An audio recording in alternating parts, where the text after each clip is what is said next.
Hello, climbers, and welcome to Season 4 of Climbing Mount CMMC.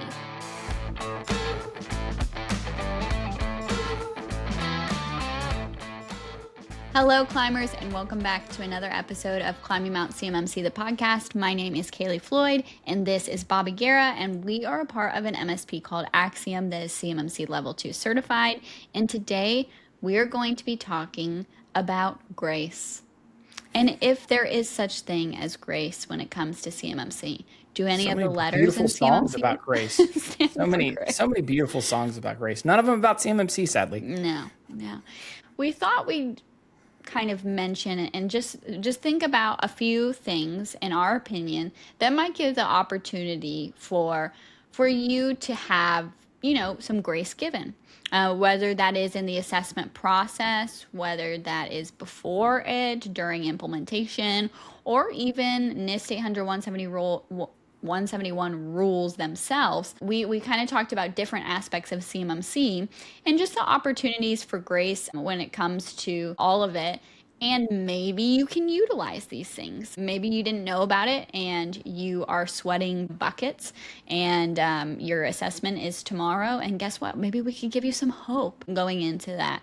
So I'm excited to talk about some of these things. Some of these things I didn't even talk about with Bobby because he wasn't interested in meeting with me before this call. So he's going to get to hear them for the first time, so I can't wait to see his reaction. But let's go ahead and get started. I want to ask Bobby a really heavy-hitting question to start off this. Get away from the camera, please. Too close. I want to ask a question before we get into this. Since you've gone through assessments with clients as well as our own CMMC Level 2 assessment and gone through the whole process, would you say you were surprised by the amount of opportunity for grace there was? Or I guess, were you surprised in a positive way or in a negative way? What was your perspective? Negative. Negative, yeah. There was a lot less. Okay.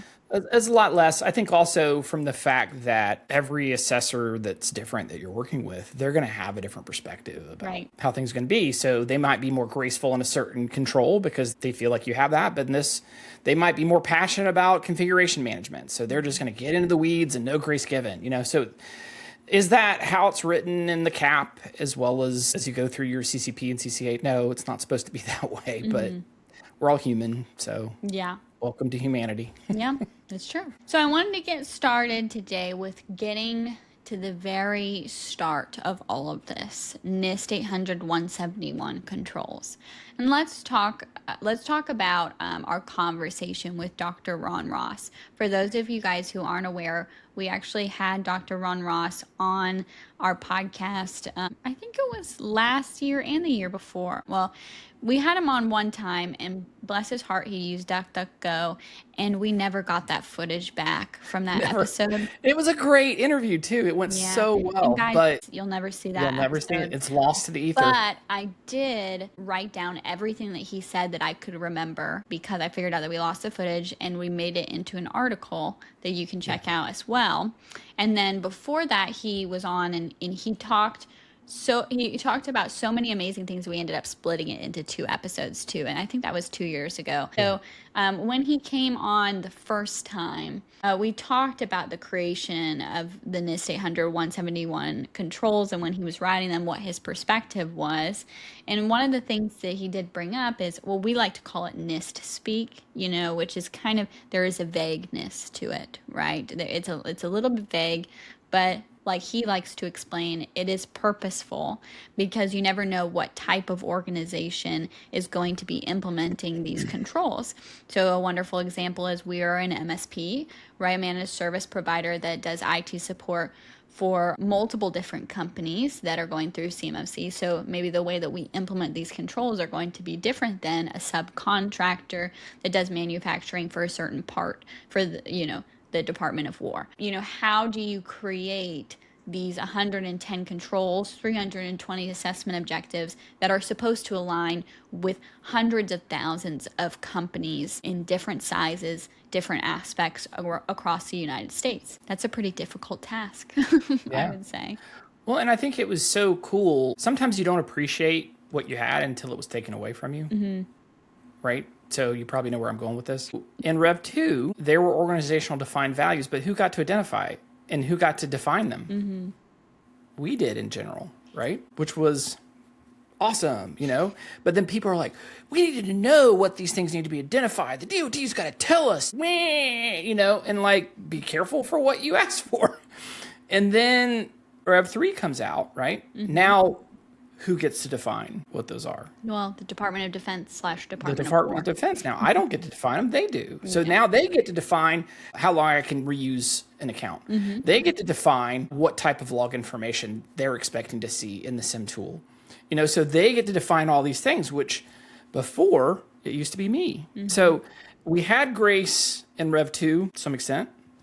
It was taken away. It's the government's data, so I get it. It's their toys, their rules to some extent. Yeah. But still, it sure was nice having that option, and knowing that it's going to be taken away from you in Rev 3 has caused me and Adam a lot of great consternation as we're going through how are we going to drill? Okay, so we've got this ODP, which we have our own ODVs, which is our organizational defined values we do, which this is kind of in conflict with this. So now we got to think about how we're going to do it. And yeah, it's great times. Yeah.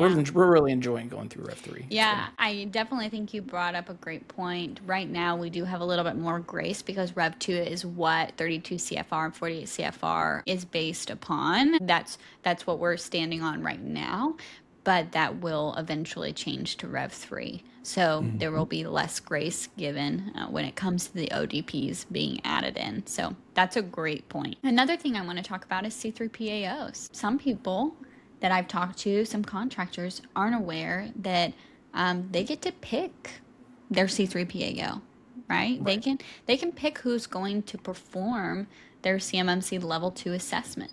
And it's so funny, like I talk with so many OSCs, and you do more than I do. I just get to talk to them after you've brought them on board because you're crushing the sales stuff. I don't have to do that as much anymore. But the thing that they do is they kind of think, do I bow when they walk in the door or whatever? And you're like, dude, you're paying them a lot of money. They get to kind of do some of the things that you need. I mean, obviously they have to be unbiased when they go to do it, but you can ask them a lot of tough questions. They have, they might not necessarily answer it, but you might be able to find a C3PO who will answer some of those questions. So there's a competitive market out there. Mm-hmm. Yes, there are some C3POs that are booked out into possibly even next year. Right. Some aren't. And I think there still are some good C3Bs out there that don't have a full schedule, that are very hungry because it hasn't been quite the fire sale yet that everybody's been saying. Mm-hmm. But the ones that have been out there and doing it for a while, they are very busy and are very full. And there's other things like it's more of the CCAs. There's just not enough of them because that Tier 3 takes so long. It's creating this backlog. There's enough C3POs out there, I think, to handle the volume that we have right now. We just don't have enough CCAs. Mm-hmm.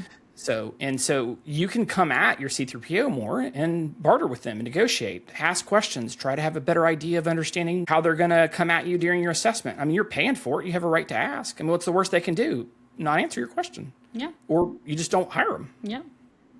Yeah, people get very scared about asking questions because you, for some of you that know that are listening, you cannot use your C3PAO that has potentially consulted, or done consulting with you. So your C3PAO that is going to be doing your assessment cannot consult. I think that we're big boys and girls and can kind of define and understand what would be considered consulting versus what is just a question. Because you have to talk to your C3PAO, right? It's not like no sign language. Situation. Yeah, it's not like a trial, where you're like the jury that has to be secluded and can't talk with each other. Like you have to communicate. And these C3PAOs that have been in the business for longer than maybe even some contractors have been, they know where to draw the line. So just like you're saying, if you ask a question, they can't answer it, they're going to tell you they can't answer it, and that's okay. So. Well, and they have to walk the line. You bring up a good point. Where the grace sort of is they want to help you out. They want to, but you've got to help them help you. So how do you do that? So the best way to do it is think about how to ask the question. So let's say that you have a concern with how you handle a certain way of doing security protection, right? You have some type of tool or something you're doing. You can't go to the C3PO and go, hey, would you mark met or not met on this? They can't answer that way because that would be potentially consulting or doing, pre-review. Anyhow, it's a whole other podcast to talk about that problem. But what you can say is, what is your perspective on security protection assets, of how you guys rule on that? How do you define it? You can start asking them questions, probing questions about how they address them, how they see them. You can ask them things like, how do you handle limited practice deficiencies? So if there are things that are found wanting, what's your organization's approach of how to do those? If they don't even know what a limited practice deficiency is, then they probably didn't read the original CAP, because that's what it was called back then. And they don't refer to it that way in the new CAP, because have to go through the training material and teach it. You have to learn more about those things. But assessors that have been doing it a while understand those things, because they had to assess based on the old CAP back then, and now they're doing the new CAP. So you have those older gray-haired assessors. They'll know what that stuff is like and what it means. But some of the newer kids on the block, they've only known the new CAP, and they don't really know some of that history behind how some of that stuff was. I mean, you can't just show a see-through PAO your diagram, or your architecture and be like, well, in your opinion, how would you make this? Right. Would you change anything here? You can't ask them that kind of stuff.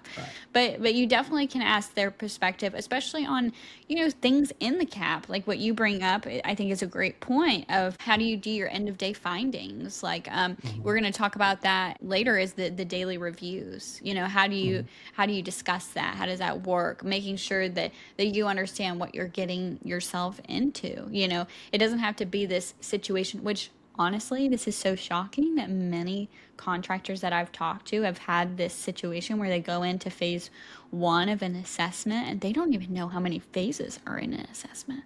They're just along for the ride, peeing their pants, what's going to happen next. And that's awful. You want to hear a real kind of sad secret? Psst, come here close. I'm so scared. Your breath stinks. I'm not going to. Yeah, woo, yeah, man, take a Tic Tac. Yeah, some see-through POs don't know how they're going to do it either. Yeah, I agree. That's scary, right? Yeah. And they hire, because they're more paper see-through POs, they hire lead CCAs and they turn to them and go, how are we going to do this? And you're like, seriously, bro? You have a see-through PO. And what they do is sometimes they'll let the lead CCA take charge of how the process is going to go. So then what ends up happening is it's going to operate this way, and another it's going to operate this way. It's all from the same see-through PO, which is total madness to me. Like, the see-through PO needs to have all that defined. Yeah, that's actually a requirement. It states that they need to have a defined process. Yeah, they got it. Well, what they do is they're like, we'll follow the defined process the lead CCA does. I've seen it happen before. I've talked with other lead CCAs that have had this challenge and had to walk away from C3POs. So what does that mean? That means, like, whoever you go to pick, don't assume they have all their stuff figured out. You can ask questions and start trying to understand, where are you going to provide grace? How do you have your process that's going on? How do you address these types of things? How do you define these types of things? Know your list of questions you want to have, and you have every right to ask them, as long as you're making sure you're wording them in a way that isn't construed as consulting. Yep. Absolutely. And another thing that I want to bring up when it comes to C3PAOs is mock assessments. There are companies, there are C3PAOs out there that will perform these, which are excellent opportunities for companies to come in and get an evaluation just like they would get their regular CMMC level 2 assessment done, and kind of have this practice exam, this practice test, to be able to see what it's like and how they can better prepare. This is what we did. We would highly recommend everybody doing this if you can, but obviously it does cost money, so people don't love that part of it, but I think it is worth it to give a peace of mind going into an actual assessment, which costs more money. So what's your perspective on that, Bobby, with you as a business owner going through a mock assessment before going through the actual one itself? I would almost consider it a requirement if you're really serious about trying to pass. There are some things that you can think about that you should know before you do it. So pay attention, because this is going to be some good nuggets of helpful information. We'll decide if it is or not. Oh, well, yeah. Okay. Well, I'll let you decide, and the listeners. We were at KuiCon. We sit down at the table, me and you, and we got little Lincoln, and, he's the talk of the town, and just everybody wants to talk to him, not to us, which I get it. He's darn cute. He can't talk, though. Yeah. He can't talk, but they'll talk to him. Yeah. And OSC, there's probably 8 OSCs at that whole conference, and 2 of them sat at our table. Like, what are the odds? So we started talking with the guy, and he shares that they had a mock assessment, and he thought what the C3PO did is they did it in such a context that they could still do the assessment. So they provided no consulting. Some people refer to it as a pre-assessment. Other, some people attach different things to what you call it. Some say, oh, if it's a mock assessment, you're doing consulting, but it's a pre-assessment, you do this. And then other people have said it the other way. Yeah, whatever. They thought they were going to get consulting and have the assessment. That's not what they did. They did it based on being able to continue to do the assessment with them. So all they got was met and not met, and they were fuming mad. And so you need to understand what the deliverable is going to be when you get that pre-assessment, mock assessment, whatever that right term is that you want to call. You just need to understand, I'm doing this. You're going to assess me like you would be doing a regular assessment. I understand, do it from the perspective to where you can do our assessment. And as long as you understand that and you know the results you're getting. Now, if you want a C3PO to assess you and you want them to provide consulting and other things after they do it, that's fine too. They can't do your assessment later. Just know also, it'll be very helpful. It'll educate you a lot about the process. But just because that C3PO says this control's met and how you did it does not necessarily mean the next C3PO is going to feel the same way. Although in theory, that should be the case. That has proven not to be. Right. Just know that. So you want to know the deliverable you're going to get.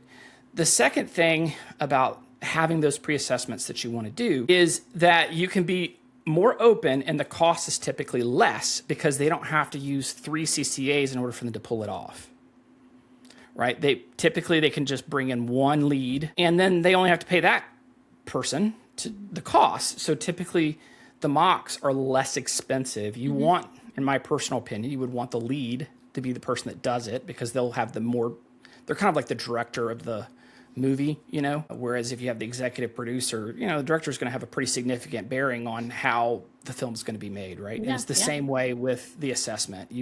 So if you're going to have it, highly suggest when you have that you have the lead do it because they're going to set the tone for the assessment. Right.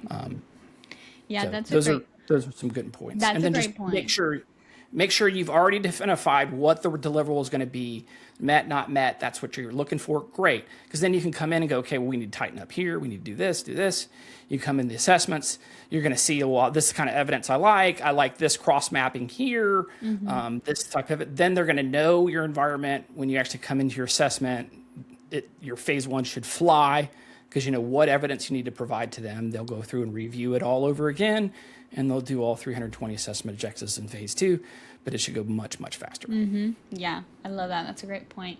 Another thing that I thought about, I know this is also probably shocking to some of our listeners who have maybe been in the CMMC ecosystem for a while, but I have talked with many people that are like the one person in an organization that's tasked with making CMMC happen for that contractor, that small business. They know nothing about the CCP course or the CCA course or anything like that. So I think that it would be bad of us to not mention that you can go through your certified CMMC professional course to get a lot of education about the CMMC ecosystem as a whole, as well as NIST with 171 controls. Now, there is such thing as an RP, right, a registered practitioner. Something to know about an RP is there's an RP, there's like a regular RP, and there's a professional as well. Unless the cyber AB who's going to be taking this over, which, we could speak about that as well, switches this up. But these are more focused a little bit more on surface level things, whereas a CCP gets a little bit more into the weeds of things. So my recommendation would be to go further to your CCP if you're going to be implementing CMMC requirements in your organization. For sure, check out a CCP course. Many people ask me, how long is this course? There's a lot of people, there's a lot of trainers and organizations that can do week-long CCP courses, which is really not a lot of your time to get so much valuable information. And in my opinion, this is a great resource that people should take advantage of. Even if you are hiring let's say you're hiring a consultant to help you walk your company through this. you need to know that that consultant knows what they're talking about. So please, for the love of goodness, still know what you're talking about too. Don't just fully rely on this outside source to come in and do everything for you. And that might sound crazy coming from me, because we are that external service provider for some companies that come in and help them through this. But we still recommend people on staff, at least the person that's, that's communicating with us the most and is the POC, to have CCP training or to have some sort of training about CMMC. So, yeah. Well, and if you think about it, I'm going to drop a bomb in a second. There's so many conversations that the POC at that organization will have. A lot of times the POC, like you said, is not a C person. They're not in the C-suite. So then they'll be like, look, we didn't quite get this contract. So let's go ahead and let's just fudge on this thing. And we're going to win some more. We'll make it up in the end. And having someone that's gone through the CCP course understands, the risk when management goes like, well, let's not do this. And you're like, well, actually in the CCP, it says this. This is why our consultant's saying we have to do this configuration change. And this is the reason why we have to do the cab. And if we don't do that, we're going to get not meds. And they're like, well, I don't like that. Like they're just trying to be overburdensome. Like, no, just having that so you can be more of a proper liaison to management has that. And here's another thing that's super important. We've been doing our journey for CMMC for, this is going back in 2021 or so. We went through it and had been doing it for a while, started working our SSP. I go through my CCP course. What's the first thing I did when I got back? Oh, you threw out your SSP. I threw out my SSP. And why did I do that, Kaleigh? Because it wasn't good anymore. It wasn't good enough once I went through the CCP course. And that goes to show you, like, so many people are like, well, I'm an RP, and you guys need to make sure that you talk better about us. Well, then why didn't you get your CCP and CCA? Well, I have my RP. No, dude, like, seriously. Like, the RP sounds like a monopoly, man. There's no one that I have talked to that has gone through their CCP training and their CCA and was sad they did it. It's not a thing. Yeah. And there's a reason why it's not a thing. And then you think to yourself, no, I want to sit here and dance as close to the line with not fully committing to those two types of certification, but you want to work people through the assessment. That's crazy talk, right? So there are plenty of people that are RPs and RPOs that are also CCP and CCAs. Yeah. Good on them. They did it right? But if all you wanted to be is just an RP and sit here and stand on this part of the line, then you ain't doing it right. No. You're not taking it serious. Okay. Could you be a doctorate and understand, all of it? Sure, you could. But why wouldn't you want to get your CCP and CCA to show the confidence of the industry of, that? It just doesn't make sense. I agree. So, but definitely for organizations that are really serious about their journey, take your CCP, even if you have a consultant, because it will pay dividends down the road. Mm-hmm. Yep. And the also cool thing is so you go through your CCP course, right?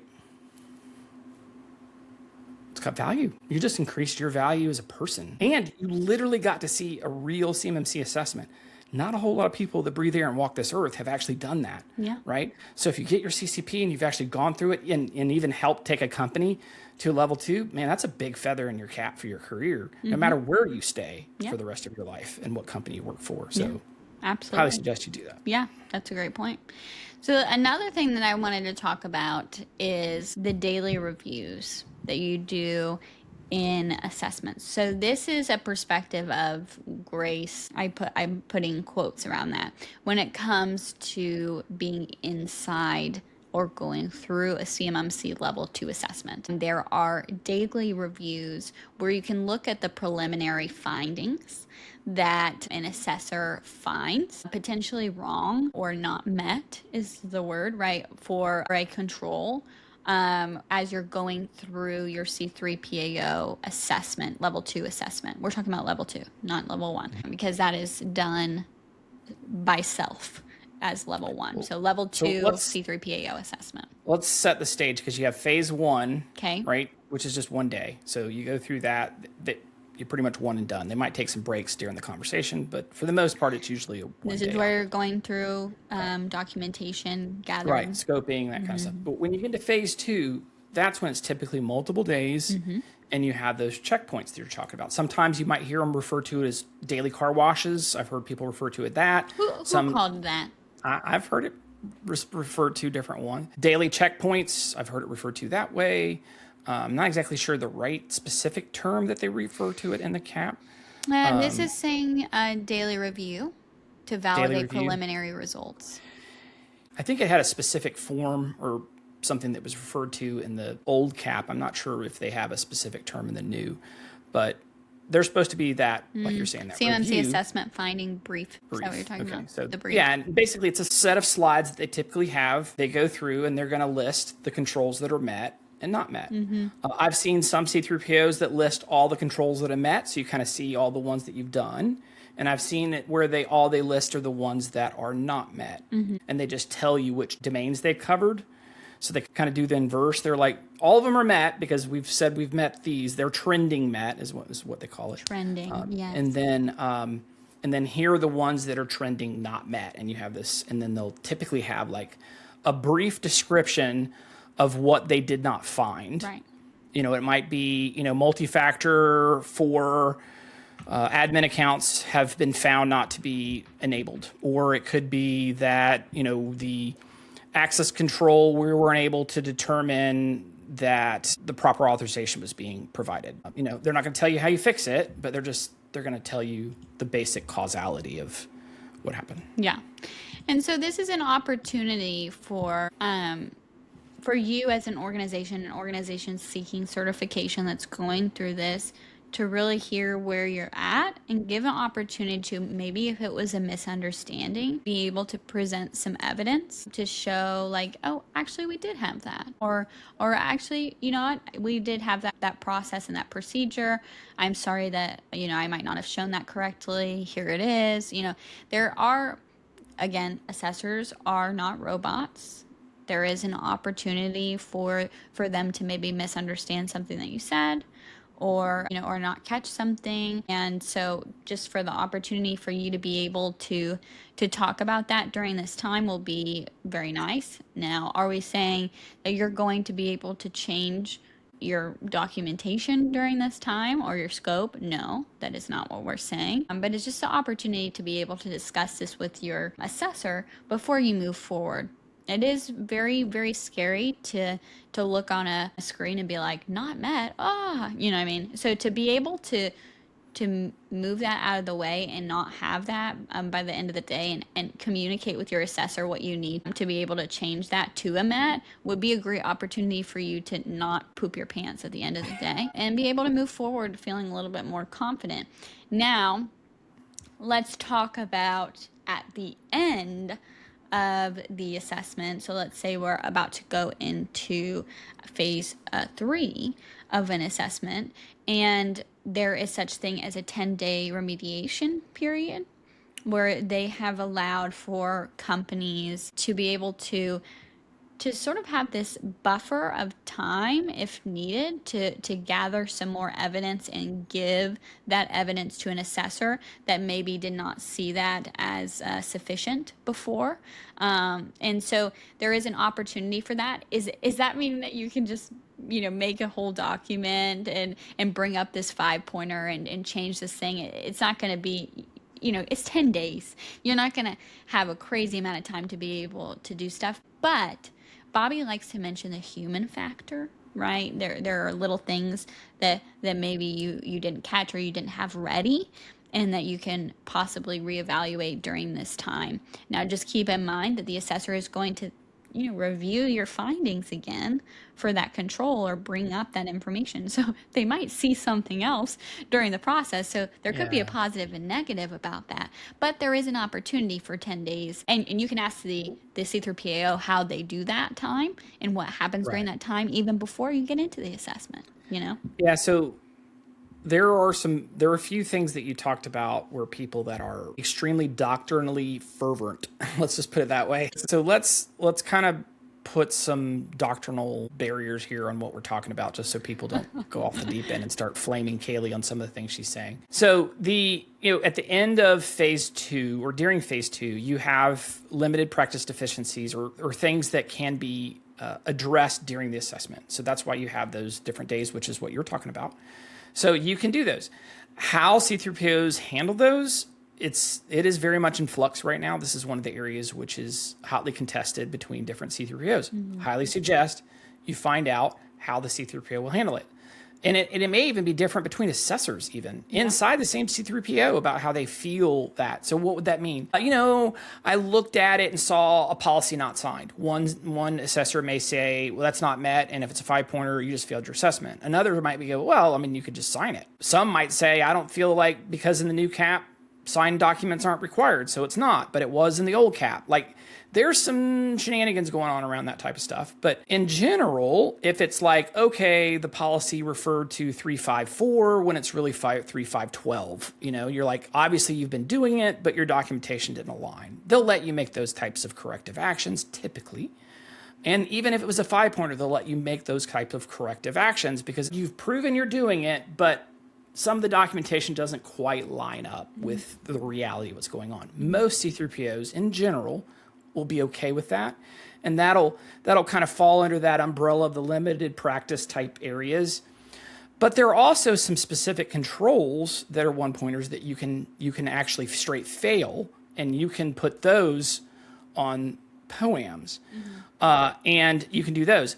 But what Kaleigh's specifically talking about is if, let's say that it's a 5-pointer that you had not met, and you're like, the assessor's like, you're using this cloud solution, I don't have all the evidence I need. I feel like it's a not met because I don't feel like they have their FedRAMP. They're like, they do. It's just not showing up right on the marketplace. Some kind of crazy thing, whatever it is. And then you go in the 10-day, you're able to find the additional evidence, you present it to them. They're like, oh yeah, okay, this is great. We're good. Or maybe you're able to prove equivalency in that 10-day and they're able to be okay. Boom. You're cooking with gas. So you present some additional evidence that you didn't have before. You didn't erect a new change management program because you were found wanting. That's different. And also, let's say that you go to present evidence and it calls into question another control during your 10-day window. And if it makes them think it's not met, they're not going to give you another shot at making the other one you had flipped met. It's just done. You just torpedoed yourself. So you have like one shot at getting it right. So you have to pay very close attention to the evidence and what you're presenting because they're giving that 10-day grace period. So you want to make sure that when you present the evidence, it does not call into question anything else.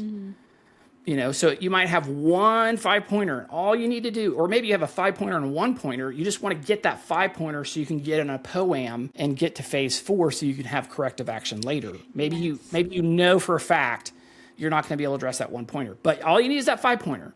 And then you can get out of that 10-day window and you can skirt into the POAM.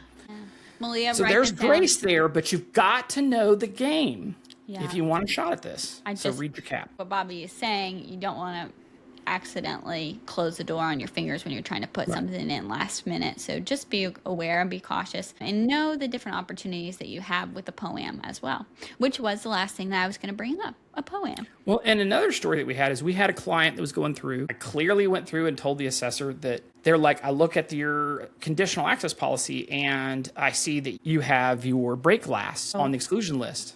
And for we're like, MFA? yes. Yeah, for MFA. We're like, yes. They're like, so you don't have MFA? I was like, no, we do. I said, yes, we do. And what he heard is, you don't have MFA? Yes. Like, yes, you don't have MFA? No, I was saying, yes, we do have MFA. And so he just, at that point, he's like, oh, I got the answer I'm looking for. And there are kind of 3 different assessors. There's assessors that are, you failed, prove that you're going to pass, which is the worst kind.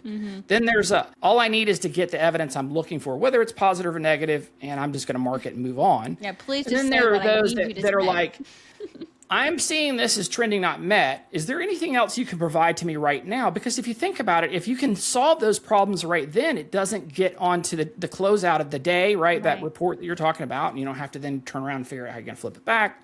If you can just address it right then, that's great. So he got the answer he was looking for, just moved on. Then we were surprised. What do you mean we don't have? Like, yeah. And I'm like, we do have it. And then they were like, well, you're going to have to wait till Friday before you can show us that. I'm like, what?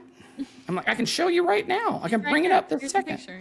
Yeah, which is not how the cap is written, by the way. You can absolutely show it, at any time during the assessment phase. You don't have just one shot to present the evidence. It's not written that way. No. And so the company's paying for them to be assessed. They want the best shot of passing. Yeah. Right?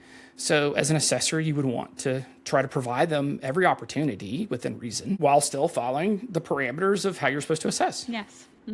Absolutely. So, and that's just a situation where we saw it. We were like, oh, frick. And they were like, wait a minute, we got this. Why is this? And then we were able to flip it from not met to met. And then, we're off to the races. Yeah.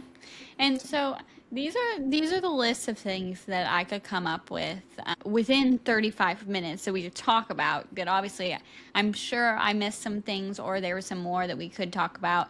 If you guys have anything that you want to mention to people, that would be very helpful. Like we say a lot in this episode, it's not our own catchphrase. People say this all the time, but high tides raise all boats. So if you can think of things that can help others, please comment it below. Ways that you've seen the ecosystem help subcontractors and contractors and small businesses that are trying to do this. And we want to be able to continue to get this supply chain compliant and still going. We don't want them all to fail. We want it to succeed. If you guys have any recommendations, or even a podcast episode that you want to recommend to us, let us know in the comments or on LinkedIn. Make sure to follow us and subscribe to be notified anytime we upload new content. Go to our events page as well to be able to see when we'll be hitting some conferences coming up, and you can see us and ask us questions there or talk to us there. If you have something mean to say, please don't come see me. Rude. Get cool merch. Yeah, cool merch. Yes. For free. Yep, totally free. So if you want to stop by and mention that to us, let us know. And then also too, I'll have in the description below some training content. I know we talked about the CCP as well as the CAP. So we can have some links to some great places where you can learn about each one of those down below. But we hope you guys enjoyed today's episode. We will have another one next Thursday. So tune in next Thursday for another episode of Climbing Mount CMMC. But until then, guys, as always, keep on climbing. See ya. Make sure to follow us on LinkedIn and YouTube to stay up to date on the latest CMMC news. We hope you guys enjoyed today's episode and listen out for the next one. But until then, keep on climbing.